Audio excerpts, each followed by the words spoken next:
महाराष्ट्र तो रिजल्ट बहुत ଏଇଟା ଆଶ୍ଚର୍ଯ୍ୟଜନକ। ଏଇଟା ଆମକୁ ତର୍ଜମା କରିବା ଦରକାର।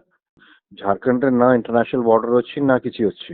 ହୁଁ। ଏଇଟା ଗୋଟେ ଫଲ୍ସ ନାରେଟିଭ ଥିଲା, ଯୋଉଠି ଲୋକ ବୁଝିଗଲେ କି ଆଙ୍କେ ଖାଲି ବାଣ୍ଟିବା ପାଇଁ ଆସୁଛନ୍ତି, ସେଇପାଇଁ ତାଙ୍କୁ କିଛି ସମର୍ଥନ କଲେନି।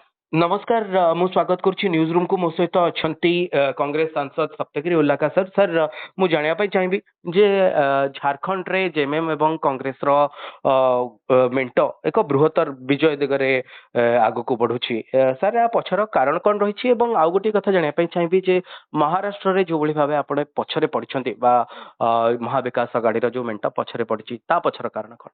देखो ମୁଁ ପ୍ରଥମ ତ ଝାଡଖଣ୍ଡର ମୁଁ ଦାୟିତ୍ୱରେ ଥିଲି, ଏ ସେକ୍ରେଟାରୀ ଇନଚାର୍ଜ ଝାଡଖଣ୍ଡ। ତ ଏଇ ଝାଡଖଣ୍ଡ ବିଷୟରେ ମୁଁ ନିଶ୍ଚିତ ଭାବରେ ଜଣାଇବାକୁ ଚାହୁଁଛି କି ଏଇଠି ଆମ କ୍ୟାମ୍ପେନିଂ ଭଲ ଥିଲା। ଦୀର୍ଘ 5 ବର୍ଷରେ ସରକାର କଣ କଣ ଯୋଜନା କଲା ସେଟା ନେଇକି ଲୋକ ପାଖରେ ପହଞ୍ଚିଲୁ।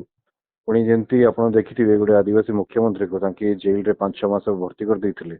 ତ ସିମ୍ପାଥି ଫ୍ୟାକ୍ଟର ବି ଥିଲା। ଆମର ସ୍କିମ୍ ଗୁଡାକ, ସରକାରୀ ଯୋଜନା ଗୁଡାକ ଯୋଉ ଥିଲା ସେଗୁଡାକ ସବୁ ଲୋକକୁ ବହୁତ ମନ ପାଇଲା। ଆଣ୍ଡ ବିଜେପିର ଯୋଉ ନାରେଟିଭ ଥିଲା ସେଟା ଚାଲି ପାରିଲାନି ଝାଡଖଣ୍ଡରେ। ସେଇପାଇଁ ଆମେ ଭଲ ବିଜୟ ଲାଭ କଲୁ, ସବୁ ଏକଜୁଟ ହେଇକି ଲଢିଲୁ। ମହାରାଷ୍ଟ୍ର ତ ରିଜଲ୍ଟ ବହୁତ ଏଇଟା ଆଶ୍ଚର୍ଯ୍ୟଜନକ। ଏଇଟା ଆମକୁ ତର୍ଜମା କରିବା ଦରକାର। ତାର ଏତେ ଡିଟେଲ୍ସ ମୋ ପାଖେ ନାହିଁ, ମାତ୍ର ଏଇଟା ନିଶ୍ଚିତ ଭାବରେ ରିଭ୍ୟୁ କରିକିନା ଯାହା ବି ଆମେ ଆସିବ ରିଭ୍ୟୁ ଫାଇଣ୍ଡିଂ ଟା ଲୋକଲୋଚନରେ ନେଇକିନା ଆସିବ। सर जदि झारखंड कथा कहवा जे झारखंड रे आपण मानकर प्रचार स्ट्रांग थिला, आपण मध्य झारखंड रो दायित्व रे थिले। भारतीय जनता पार्टी मध्य अनेक कथा कहिथला, जो भली भाबे चाकरी रो समस्या रहिछि झारखंड रे किंबा महिला मानकर जो भलिया सुरक्षा पई गोटे दाबी करूथला सरकार बा भारतीय जनता पार्टी कहूतला जे महिला को सुरक्षा दबारे सरकार टिके विफल अछंती।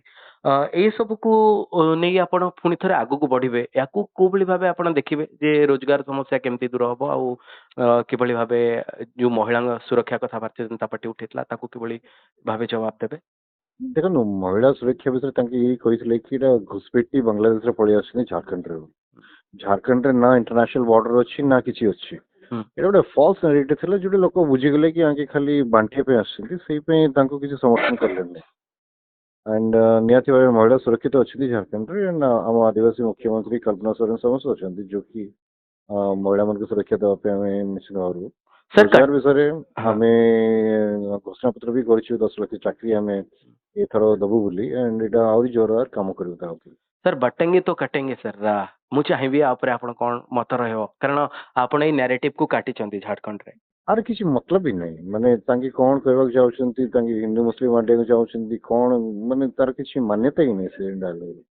ସେଇ पे ଯେଟା ଚଳିଲାନି ଝାରଖଣ୍ଡରେ। ନିହାତି ଭାବେ ତାଙ୍କି ଯୋଉ ପୋଲାରାଇଜେସନ କରିବାକୁ ଚେଷ୍ଟା କରୁଥିଲେ ସେଟା ଲୋକ ତାଙ୍କୁ ଜବାବ ଠିକ ଦେଇଛି।